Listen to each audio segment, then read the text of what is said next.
Pwede po ba natin palakpan muli ang Panginoon? Amen. Yung pinakamalakas na palakpak sa Panginoon. Amen. So, praise the Lord. Muli po, magandang gabi po sa inyong lahat. Inyo pong mga nakikinig dun sa mga kanya-kanyang tahanan o nasa saan man kayo naroroon, kasama namin kayo ngayon sa pagsamba natin sa Diyos. Una sa lahat, handa na po ba tayo doon sa pag-iyak kasama ni Ate V? So, amen po. Inanyayahan din po natin ang mga lahat kahit na po siguro mga nanay, mga tatay dito, pwede po tayong umattend. Tingnan po natin kung mapaiyak po tayo ni Ate V. Tayo po ay sama-sama na makinig ng salita ng Panginoon. Kung paano po yung mga naramdaman ng mga magulang na nandito, ang mga pamilya, mga anak nandun sa Pilipinas. So sabay-sabay po natin na tunghayan at panoorin po or pakinggan ang conference na yon. So muli po, magandang gabi po sa bawat isa. Salamat sa Panginoon na nabigyan po muli ng pagkakataon upang tayo po ay mag-share ng salita ng Panginoon sa bawat isa. At handa na po ba tayong makinig ng salita ng Diyos? Amen? So praise the Lord. At of course, binabati ko ulit ang nagdiriwang ng kaarawan, si May at si Brother James sa kanya pong anniversary sa kanyang may bahay. So, happy anniversary po sa inyong lahat. Amen. So, ang ating pong topic, ang ating pong tema sa buwang ito ay patungkol po sa kapangyarihan ng dugo ng ating Panginoong Kristo, no? The power of His blood. Nandiyan po yung tema po natin, yung theme verse po natin ay nasa Romans chapter 5 verse 9. Sabi nga po doon, much more than having now been justified by His blood, we shall be saved from wrath through Him. So, napakahalaga po na ating pong nalaman o ating pong natutunan at narito po tayo ngayon para ating pong pakinggan muli ang salita ng Diyos sapagkat tayo nga po ay sinabi po roon na tayo po ay iniligtas ng Diyos hindi sa pamamagitan ng ating gawa sa ating sariling kabutihan kundi sa pamamagitan po ng dugo ng ating Panginoong Kristo. Amen po ba? Amen? So ngayon po at sa gabi pong ito mga kapatid ay dadaling ko po kayo sa ating pong verse po dito po sa Ephesians chapter 1 verse 7. So dito po makita po natin no na ang salita ng Diyos. Ang sinabi po rito, tatlong bagay lamang pong pag-aaralan po natin sa gabi pong ito. Kaya makakauwi po tayo ng maaga. Sabi po roon, in Him we have redemption through His blood, the forgiveness of sins according to the riches of His grace. Ngunit bago pong lahat, nais ko po munang muli na tayo po yumuko at tayo po manalangin. Dakilang Diyos Ama, muli po kami Panginoon nagpapakumbaba sa gabi pong ito. Lord, siyasatin mo po ang aming mga kaisipan, ang aming mga puso, Panginoon, sapagkat marami po kami, Panginoon, mga pagkukulang, mga pagkakasala, O Diyos, na aming pong nagawa sa mga nakalipas na oras, nakalipas na minuto, Panginoon. Lord, siyasatin mo ang aming puso at hinihiling namin, Lord, ang kapatawaran. Maging sa oras na ito, Lord, buksan mo ang aming spiritual na pandinig upang maunawaan namin ang iyong mga salita, Panginoon. Lord, kahit na po, Panginoon, ang iyong pong abang lingkod, O Diyos, ay wala pa akong kakayahan, O Diyos, na unawain ang iyong mga salita. Kaya inanyayahan namin sa gabi pong ito, sa aming kalagitnaan, ang kapangyarihan ng Banal na Espiritu Santo, na siya magbigay sa amin ng kaunawaan, siya magbigay sa amin ng tunay na clarity, Panginoon, sa iyong mensahe sa gabi pong ito, O Diyos. Maraming salamat sa oras na ito, Lord. At secure this place, Panginoon. Dalangin namin na wala pong gawain ng kaaway upang hadlangan, upang isturbuhin ang iyong mga anak sa pakikinig, O Diyos, sa gabi pong ito. Maraming salamat po. In Jesus' name we pray. Amen. Amen. Praise the Lord. So, muli po mga kapatid sa sa gabi pong ito, maaga pa. So, dito po sa ating pong pag-aaralan, tatlong points lang po ang ating pong i-share. Klaro naman po dito, no, na kumbaga ang ating pong pag-aaralan ay patungkol din po sa biyaya at mga pagpapala ng Diyos patungkol po sa ating pong kaligtasan. Amen? So, sabi sa Tagalog, tinubos tayo ni Kristo sa pamamagitan ng kanyang dugo at pinatawad ang ating mga kasalanan. Ganoon kasagana ang kanyang kagandahang loob. So, ang ating pong pamagat sa gabi pong ito ay ito po yung pinagmagatan na redemption or to purchase through freedom. No?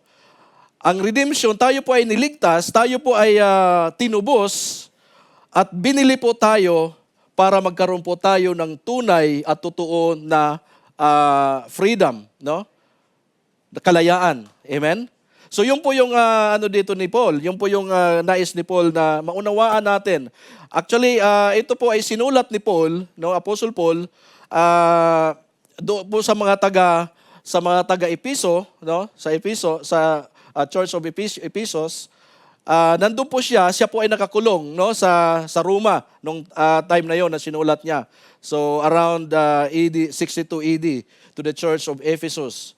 So itong verse na to is also part of a broader biblical narrative that emphasize the transformative power of Jesus Christ, of Jesus' sacrifice, inviting believers to reflect on the grace and mercy available to them through Him.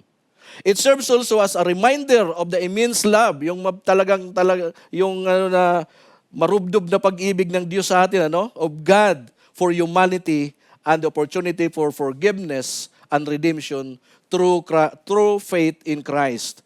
So makita po natin sa sulat po ni Pablo na naroon po yung talagang ang bigat ng pag-ibig ng Diyos sa atin, sa mga tao. Nung tayo po ay hindi pa po nakakilala sa Diyos, tayo ay nahiwalay, no? Ang sinabi nga ng salita ng Panginoon that we are lahat tayo ay nagkasala. We are all sinners, no? Kaya po dito sa biyaya lamang po ng Diyos, dito po natin makita because of His lavish love to us, no? Sa verse 8 po sinabi po ng Panginoon, sinabi po ni Pablo, no? Dahilan sa pag-ibig ng Diyos, we are all kumbaga, tayo ay makasalanan at wala tayong lugar sa kaharian ng Diyos. Amen? So, kaya po, gano'n na lamang po ang pangungusap ni Paul sa mga taga-Ephesus, no? So, gano'n na lamang po yung pangungusap niya sa mga Kristiyano. So, dito po, sa gabi pong ito, we reflect on the powerful truth found in Ephesians chapter 1, verse 7. This short verse remind us for three life-changing realities. So ano yung mga reality na nakikita po natin dito ayon dito sa chapter 1, verse 7 ng ating pong binasa sa gabi pong ito. Ito may nagpapaalala sa atin ng mga realidad, no, ng nakapagbabago sa ating buhay. Ito po yung pag-aralan natin sa gabi pong ito. Ang una po, sinabi po roon is redemption, and pangalawa, forgiveness and grace, yung grasya ng Diyos. Yung pagpapatawa, pagtubo sa atin, yung kapatawaran at biyaya ng Diyos para po sa atin, mga kapatid. Amen? Una po, redemption through His blood. Ang sinabi po rito, no, sinabi nga natin kanina that we are all sinners. No, sinabi sa Romans chapter 3 verse 23, no, for all have sinned, come short of the glory of God. Lahat tayo ay makasalanan. Lahat tayo ay guilty. Lahat tayo ay spiritually dead. Amen? Wala tayong kumbaga we deserve sa impyerno. Amen? Sapagkat tayo ay makasalanan, mga kapatid. No? We deserve sa kamatayan. Supposed to be tayo yung pinako doon sa krus sa gabi. At higit sa lahat, hindi natin makita ang kaharian ng Diyos. We are all guilty because we are sinners, no? So, ang sinabi po niya roon, no? Sa 1 Peter chapter 1 verse 18 to 19, knowing that you were not redeemed with as corruptible things like silver or gold from your aimless conduct received by tradition from your father. No? But with the precious blood of Christ as of a lamb without blemish and without spot. So mga kapatid, tayo po ay tinubos ng Diyos. Hindi po sa mababang halaga. Kaya po, maunawaan po natin kung bakit gano'n na lamang po ang desire ni Paul na siya ay paulit-ulit niyang nire-remind yung mga anak ng Diyos, paulit-ulit niyang sinasabi sa mga kanyang mga tinuruan, yung mga tumanggap sa ating Panginoon Jesucristo, yung mga nanampalataya sa ating Panginoon Jesucristo, na para hindi sila mawala, hindi sila, mapariwara. no? Pinaintindi niya dito sa 1 Peter, no? Pinaintindi ni Peter dito na tayo ay mga talagang nabili ng ating Panginoon, hindi sa halaga, no? Hindi po sa pira, hindi po sa anumang mahalagang bagay, kundi sa pamagitan po ng dugo ng ating Panginoon Kristo na tumagas doon sa krus ng Kalbaryo. Amen?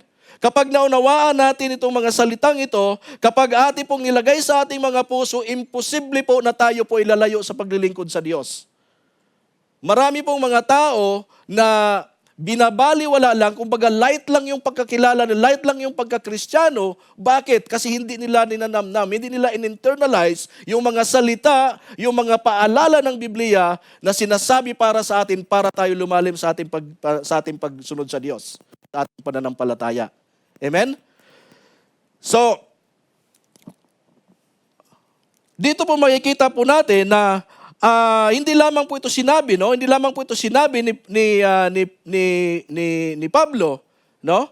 Hindi lamang po ito sinabi niya para lamang sinabihin na ito ay parang religious words lang. Kumbaga baliwala lang. So, ang mga salitang ito na sinabi ni Paul, no, is the foundation ng ating pananampalataya, ng ating salvation sa Panginoon. Amen? Ito po yung ating pong pundasyon sa ating pong kaligtasan at sa ating pong paglakad sa araw-araw. Amen? Mahalaga po na malaman natin na ang Diyos ay hindi po nagbibiro sa atin sa pagligtas sa atin. Tayo ay nakasangla, di ba? Parang tayo ay nakasangla para tayo nasa pawn shop. No? Binili niya tayo, kinuha niya tayo ulit, binayaran niya tayo. Pero sa pawn shop, iba kasi pira ang binabayad para matubos mo yung sinangla mong gold or diamond. Amen? Pero dito, ang pinagbayad ni Kristo ay ang kanyang sariling dugo. Mahirap o hindi? Amen? Napakahirap kasi ang tinubos sa atin, hindi lang niya sinabi. Hindi lang niya sinalita, kundi pinakita niya. Di ba, nakita natin sa Romans chapter 5 verse 8, sabi niya, na while we are yet sinners, Jesus died for us. Amen? I-demonstrate ng ating Panginoon Kristo nung tayo po'y makasalanan. Amen? Yun yung tunay na pag-ibig na hindi lamang sinabi na for God so loved the world, mahal ng Diyos ang sanlibutan, kundi pinatunayan ng ating Panginoon na mahal nga niya ang tao. Amen? Ang gusto ng Diyos na maibalik yung relasyon natin sa Panginoon sapagkat tayo ay nalayo, tayo ay nahiwalay sa Diyos. Amen? Kaya sa gabi po ito mga kapatid, kailangan po natin unawain na hindi po basta-basta. Kaya po sa ating pong, di ba, tayo, nalulungkot tayo kung may mga kapatiran tayo na barang binabaliwala lang ang salita ng Panginoon. Amen? Parang parang light lang yung pagtanggap. Amen? At minsan pa, kapag may salita ng Diyos na nabibitawan, na sinasabi ng mga preacher, minsan pag para sa atin, natatamaan tayo, minsan nasasaktan tayo. Dapat hindi tayo masaktan. Kapag may mensahe ang Diyos na sinasabi ng mga lingkod ng Diyos, ibig pong sabihin, kapag tayo ay para sa atin, sa tingin natin, para sa atin, may gusto ang Diyos na baguhin tayo. Amen? Huwag po natin sabihin na pinatamaan ako ni Pastor. Amen? Hindi po ganon. Dahil ang iba naman nagsasabi, paulit-ulit na lang yung preaching ni Pastor. Paulit-ulit na lang palaging evangelism, salvation palaging sinasabi. Bakit paulit-ulit? May mga bagay pa na para sa atin, na para tayo i-remind. Paulit-ulit na i-remind sa atin para tayo ay mas lalong lumalim sa ating pananampalataya. Amen? Palagpakan po natin ang Diyos mga kapatid. Hallelujah. Sabi niya roon, in whom we have redemption through His blood. No? Redemption means to bought back, to be set free at a price. No? Yung redemption na yon, tinubos tayo para ibalik tayo kasi nahiwalay tayo sa Diyos. Yun po yung purpose noon kung bakit niredeem tayo ng ating Diyos, ng ating Panginoon Jesus. Amen? Para ibalik tayo, sabi niya, in whom we have redemption through His blood. Hindi po madali, hindi po light yung ginawa ng ating Panginoon Kristo. Gusto ng Diyos na ipadama sa atin na talagang mahal niya tayo. 'Di ba? Sinabi nga that for all have sinned, come short of the glory of God, pero hindi niya tinuldukan doon. Sinabi niya sa Romans chapter 6 verse 23, for the wages of sin is death, but the gift of God is eternal life. Hindi niya tinuldukan, hindi niya pinabayaan na tayo ay mapariwara, hindi niya pinabayaan na hindi natin makamtan yung sinasabi ng buhay na masagana, the abundant life. Amen? Sinabi ni Kristo mismo sa John chapter 10 verse 10 na ang magnanakaw ay pumarito para magnakaw, para pumatay at sumira.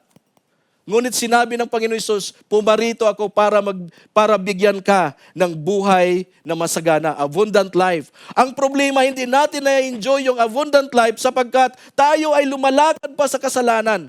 Tayo pa ay lumalakad sa mga world ways. Hindi natin makontrol ang ating sarili. Tayo ay nakikibagay pa sa sanlibutan. Amen? Kaya marami nagsasabi na hindi ko ma-enjoy yung buhay na kay Kristo. Amen? Kailangan po natin na maunawaan ang mga bagay na yon. Before Christ, we're bound sa kasalanan. Nung wala pa tayo kay Kristo, nakatali tayo saan? Nakatali tayo sa kasalanan. Ano pa? Nakatali tayo sa pagkakasala palagi. Ano pa? Nakatali tayo sa patay tayo sa ang spiritual natin. Nung hindi pa tayo wala pa si Kristo sa atin. Kaya po dapat yun ang alalahanin natin, yan ang dapat ang isipin natin mga kapatid, nakatali tayo sa kasalanan, nakatali tayo sa mga bagay na hindi nakapagbigay kaluguran sa Panginoon. Amen? Then Jesus paid the price, not with the silver. Sinabi nga natin kanina doon sa 1 Peter chapter 1, verse 18 to 19, that with silver, sabi pa doon that we are not bought, no? Ng silver or gold. Hindi tayo binili po doon. But with His own blood, mga kapatid. Kaya po masabi po natin na very costly. Very costly tayo sa Panginoon. Ang kaligtasan po ay libre sa atin na binigay ng Diyos. Pero hindi po libre sa ating Panginoon. Kasi binili niya ito ng kanyang banal na dugo. Amen? Mahal po tayo ng Diyos. Mahal po ang pagkabili sa atin. Pero binigay sa atin libre. Ang ating kaligtasan ay libre by grace alone, by faith alone. Hindi sa pamagitan ng ating mga mabubuting gawa para wala tayong ipagmalaki. Amen? Yun po yung totoong na gusto ipaabot sa atin ng ating Panginoon. Amen? Yung hirap na pinagdaanan ni Kristo sa cross, yung pagkabitin niya doon sa cross ng Kalbaryo, hindi po madali mga kapatid. Hindi po ito aksidente na nandun siya, nakabitin, na pinako siya ng mga tao. Kundi ito po mga kapatid ay ang kapalit po noon ay para sa kalayaan po ng mga tao na nagkasala. Amen? Ito po ay price po ng freedom nating lahat mga kapatid. Amen? Imagine mga kapatid kung isang tao na nakakulong dahil sa utang, tapos biglang may pumuntang isang tao na binayaran ang kanyang utang. Parang ganon si Jesus. Yun po yung ginagawa ni Kristo Jesus. Amen? Hindi natin kayang bayaran ang ating kasalanan. Hindi natin kaya pumunta sa langit sapagkat tayo ay makasalanan. Ngunit binigyan tayo ng pagkakataon ng Diyos. Pinatawad tayo sa ating mga kasalanan para tayo ay makasama niya doon sa kanyang kaharian. Amen? Hallelujah. Ano pa?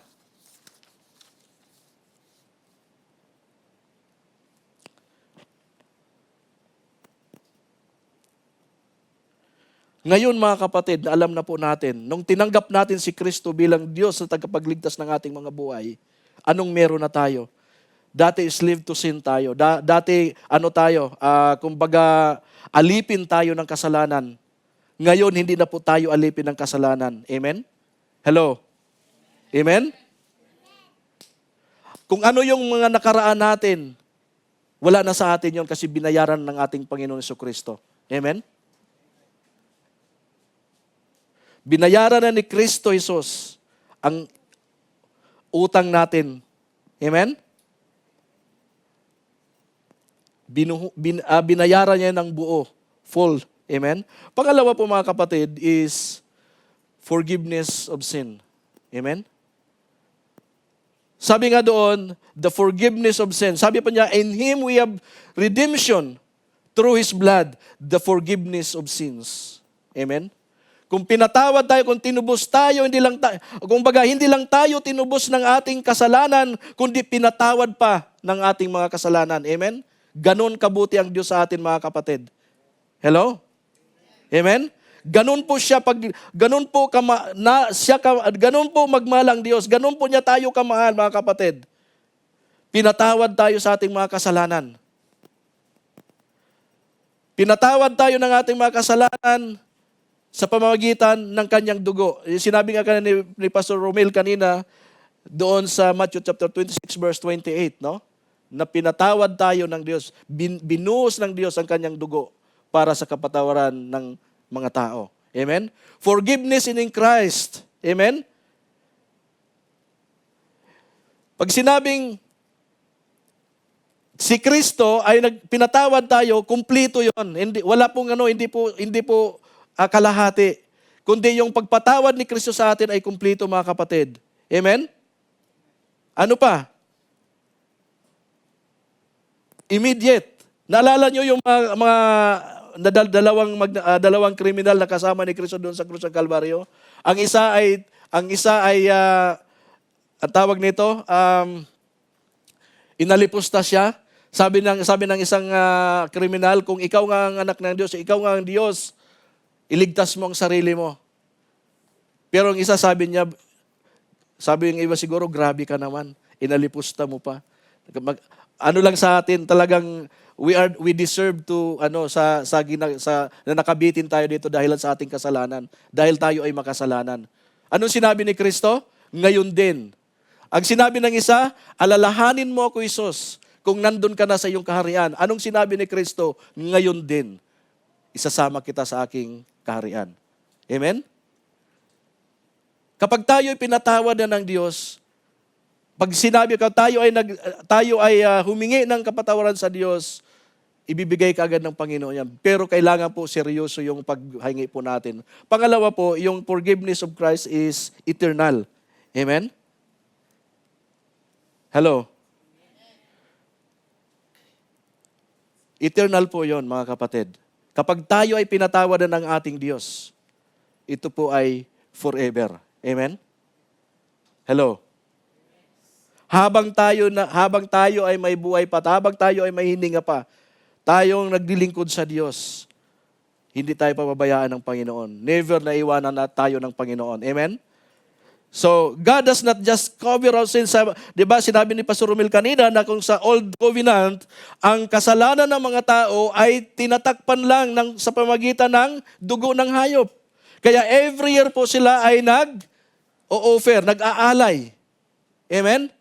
Kasi tinatakpan lang yung kasalanan. Pero sa New Covenant po, mga kapatid, si Kristo na po, inano niya na po yun, ni-remove niya na sa atin. Mismo ng dugo ng ating Panginoon Kristo, ang umalis doon ang nag-alis doon sa sa pag-cover na yon. Amen? Kompleto na, mga kapatid. Kompleto na po yung hindi na paulit-ulit na sinabi nga na wala nang ibang hain na ihain ang Diyos. Amen? Hindi na siya babalik uli para magpapako muli. Amen? Forgiveness is not based on how good you are, mga kapatid. Hindi po ito sa pamagitan ng dahilan tayo ay mabuting tao, wala tayong mga ginagawang mga kasalanan. Nagbibigay tayo sa church, tumutulong tayo sa mga communities, no? Pinatawad tayo sapagkat si Kristo ang gumawa noon. Amen? So si Kristo po ang gumawa noon. Wala po tayong wala po sa ating pong kaligtasan, wala po tayong kumbaga hindi po natin ginagawa 'yon para sa sarili natin, kundi si Kristo po ang gumawa noon para sa kaligtasan nating lahat. Amen. Kahit na tayo ay may mga mistake noon, no? Malala man yung kasalanan natin, masyado mang mabigat yung kasalanan natin, pero mas malakas pa rin ang grasya ng Panginoon. Kumbaga, yung awa ng Diyos ay higit pa rin doon sa ating pong kung ano man kasalanan na ano po natin, nagawa po natin. Hindi na natin dala-dala yung mga guilt na yon. Kinuha na ni Kristo yon sa atin. And now, we are here. We can walk in freedom, mga kapatid. Malaya na po tayo. Amen? Na lumakad na ayon po sa kalooban ng Panginoon. Hallelujah. Sabi nga po dito sa Psalms 103 verse 12, sabi po ito, as far as the east from the west, so far has He removed our transgression from us. Amen? Ganun tayo kamahal ng Diyos. Kung gaano kalayo ang silangan sa kanluran, ganun ang pag-alis ng kasalanan natin. Amen? Ganon yung pag-ibig ng Diyos sa atin. Ganon kalawak, mas malaki pa doon. Amen? Hello? So, mabuti ang Diyos o hindi? Mabuti. Amen? Sobrang buti ng ating Panginoon. Patuloy na ang Diyos ay pinapakita sa atin na kahit anong katigasan ng ulo natin, mahal pa rin tayo ng Diyos. Ang gusto lang Diyos na tayo ay sumunod sa Kanya, manumbalik sa Kanya, sapagkat nariyan lang ang Diyos. Patatawarin tayo sa ating mga pagkakasala.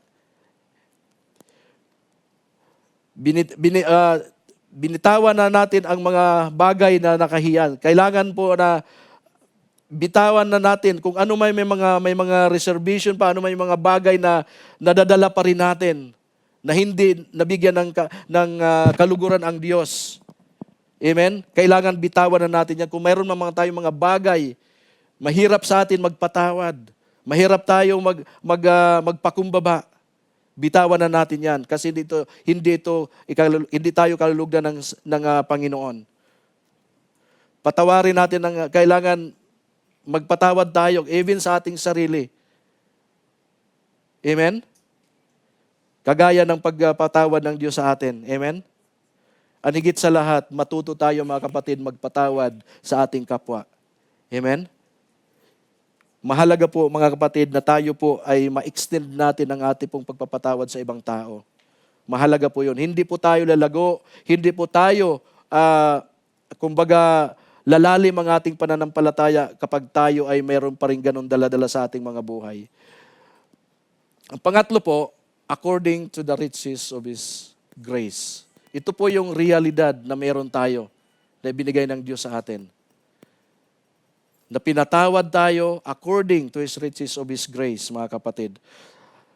It does not give grace. Ang Panginoon, mga kapatid, ay hindi po tayo binibigyan ng partial na amount para sa pagpapatawad. Sobra-sobra po ang pagpapatawad ng Diyos. Sobra po yung amount na binibigay ng Diyos sa atin. Amen? Hindi lamang po limitado ang pag-ibig ng Diyos sa atin. Sabi niya doon, according to the riches of His grace. Mayaman po ang Panginoon sa pagpapatawad. Amen? Sobrang, hindi po natin masukat, no? Ang grasya ng Diyos.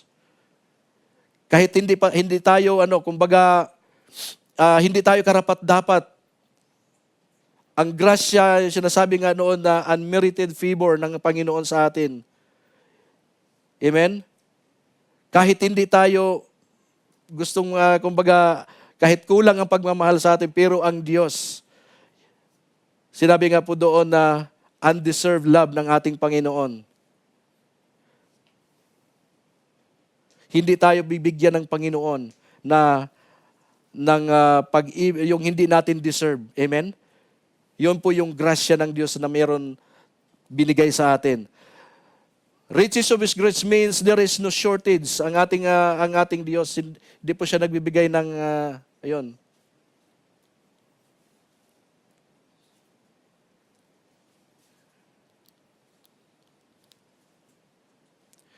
There is no shortage ang grasya ng Panginoon. There is no limit, mga kapatid. There is always more than enough. Di ba? Sabi nga ni Paul dyan sa 2 Corinthians chapter 12 verse 9, sabi po roon, and he said to me, my grace is sufficient for you, for my strength is made perfect in weakness. Therefore, most gladly I will rather boast in my infirmities, that the power of Christ may rest upon me. Amen? My grace is sufficient for you, mga kapatid, sabi ng ating Panginoon. Amen? Minsan naranasan natin na parang kulang, no? Pero tatandaan po natin na ang Diyos ay nariyan lang. My grace is sufficient for you. Amen? There is always more than enough. Di ba?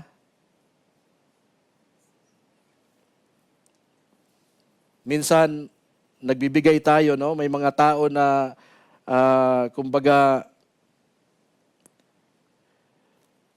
malaki bilyonaryo siya, no? Malaki siya, kumbaga, nagbibigay siya sa, or she is very generous, no? Pero mas higit pa ang Diyos. Higit pa ka-generous ang Diyos para doon sa tao na mayaman na nagbibigay ng malaki. Amen? Sobra ang grasya na na-receive natin mula sa Diyos. Kailangan na we have to stop thinking God's grace is running out. Hindi na ubusan ang Panginoon, mga kapatid. Malawak ang grasya ng Diyos. Malawak ang pagpapasinsya ng Panginoon sa atin, mga kapatid. Napakahalaga po sa oras na ito na makita po natin, maintindihan po natin kung bakit ang sakripisyo ng ating Panginoon ay gano'n na lang sa atin. Amen? So, tatandaan po natin na darating tayo sa panahon na sabi nga palagi nila na papasukin tayo sa kaharian ng Diyos. Amen? We welcome tayo ng Panginoon. Papadaanin tayo sa red carpet. Amen? Ganon kabuti ang Diyos sa atin, mga kapatid. So, sa gabi pong ito, mga kapatid, ang ating pong buhay, no? Kailangan na tayo po ay we have to live. Na tayo ay kumbaga panindigan natin. Tayo ay mamuhay bilang mga tinubos ng ating Panginoon. Amen? Because of Christ, we are redeemed. We are forgiven. We are covered by His grace. Amen? Yung po ang yung po ang tatandaan po natin, mga kapatid. Tayo ay natubos na ng ating Diyos. Tayo ay pinatawad na. Tayo ay balot na ng biyaya ng Diyos. Nababalutan na tayo ng biyaya ng Diyos. Kaya wala na po tayo dapat ikabahala, mga kapatid. Kasi nasa atin ang lahat. Amen? Hallelujah. So, for the final challenge, kailangan po natin lumakad in confidence, not in condemnation. Minsan, dito tayo na nahihirapan. Kasi parang hindi tayo sigurado sa ginawa ng ating Panginoon sa atin. Parang hindi tayo sigurado sa ating kaligtasan. Hindi tayo sigurado sa ginawa ng ating Panginoon Jesucristo doon sa krus ng Kalbaryo. Walk in grace, not in guilt. Amen? Walk in faith, not in fear. Ang problema sa atin minsan, mga kapatid, is lumalakad tayo na bit-bit pa natin yung mga guilt natin, yung mga pagkakasala natin. Minsan naalala pa natin. Lumalakad tayo na may takot pa sa Diyos. Sino ba yung narinig ko nung prayer meeting, sabi ni Sister Christine, nararanasan niya na hindi na siya natatakot kahit anong mangyari doon sa nangyari na mga nakalipas na mga na mga fireworks. In example na yon, dapat hindi na tayo matakot. Amen? Dapat maging excited na tayo kung tamaan tayo ng fireworks. Bakit? Di ka naman problema, mga kapatid. Makakasama na natin ang Panginoon. Amen? Ba't tayo matatakot? Yun ang target natin na makasama natin ang Panginoon. Amen? Yan sinasabi natin na hanggang ngayon natatakot pa rin tayo. Natatakot pa rin tayo, na, lumalakad pa rin tayo na sobrang takot natin. Bakit? Kasi parang wala tayong tiwala sa Diyos. Parang binabaliwala natin ang pangako ng Diyos na makasama natin siya sa kanyang kaharian. Amen? Kailangan na handa tayo. Amen? Kailangan handa tayo na anuman ang mangyari sa ating buhay sa araw-araw, handa tayo na harapin yon. Handa tayo na ipagmalaki natin na makasama natin ang ating Panginoon. Amen? So, siguro sa atin, takot tayo, no? Pero sa talagang nanampalataya sa ating Panginoon Kristo, kahit wala ka, kapag may Diyos ka, sigurado, kumbaga, ang iyong pagtitiwala ay nariyan pa rin. Amen? Sabi nga, kung wala tayo, pero may Kristo naman tayo sa buhay natin, narito ang may-ari ng lahat ng bagay. If we are nothing, if we have Christ, we have everything. Amen? Tatandaan po natin, mga kapatid. Pero if you have everything without Christ, you are nothing. Yun po yung katotohanan. So, bakit tayo mababahala? Bakit tayo matatakot? Ang importante, panghawakan natin ang kaligtasan na binigay ng Diyos sa atin. Ang importante, panghawakan natin yung pangako ng Diyos. Yung kaligtasan na meron tayo. Amen? Yun po yung maganda pong kailangan malaman natin, mga kapatid, na sa ating pong paglilingkod sa Diyos, kapag tayo ay totoong tinanggap natin ang ating Panginoon Kristo, wala tayong alalahanin sa ating paglingkod sa Diyos, wala tayong alalahanin kung wala tayo. Bakit? Naroon yung alam natin na ginawa ng Diyos sa atin yan para ibigay sa atin ang gusto na ang kailangan natin. Amen? Kailangan manampalataya tayo na ang grasya ng Diyos ay sobra-sobra para sa atin. Amen? Ang importante lamang po, mga kapatid, is kailangan panghawakan natin yung pangako ng Diyos, yung kaligtasan na meron tayo. Patuloy natin panghawakan ang salita ng Diyos na ipinangako niya, na ibinuhos ng kanyang dugo para sa ating kaligtasan. Amen? So sa gabi pong ito, mga kapatid, hanggang dito na lamang po tayo. Pero alam ko na itong tatlong pinag-aralan natin, mga kapatid, ay magbibigay sa atin ng encouragement, magbibigay sa atin ng pagkaroon po ng tunay na pagtitiwala sa Diyos at tunay at paglalim ng ating pananampalataya. At dito magbigay din po sa atin ng kasiguraduhan na tayo nga ay talagang mahal ng Diyos at tinubos tayo sa mahalagang ang tawag nito, tayo doon sa price, yung price na yon na hindi po silver and gold, kundi ang dugo ng ating Panginoon Kristo. Amen? So yun po ang tatandaan natin, mga kapatid. So sa gabi pong ito, tinanyan ko po lahat na tayo ay tumayo. Dakilang Diyos, Ama, maraming salamat, Panginoon. Salamat, Lord, sa iyo pong pag-ibig. Salamat, Panginoon, sa katagumpayan, O Diyos, na meron kami. Salamat, O Diyos, na binigyan mo kami ng pagtitiwala. Salamat, O Diyos, na ikaw po ang patuloy, O Diyos, na nagbibigay sa amin, Panginoon, ng assurance, O Diyos. Ikaw ang nagbigay sa amin, Lord, ng tunay na Panginoon, na pagkakilala sa iyo, Panginoon. Ikaw ang nagbigay sa amin, Panginoon, ng kasiguraduhan, O Diyos, na anuman ang aming tatahakin, nariyan ka, kasama ka namin.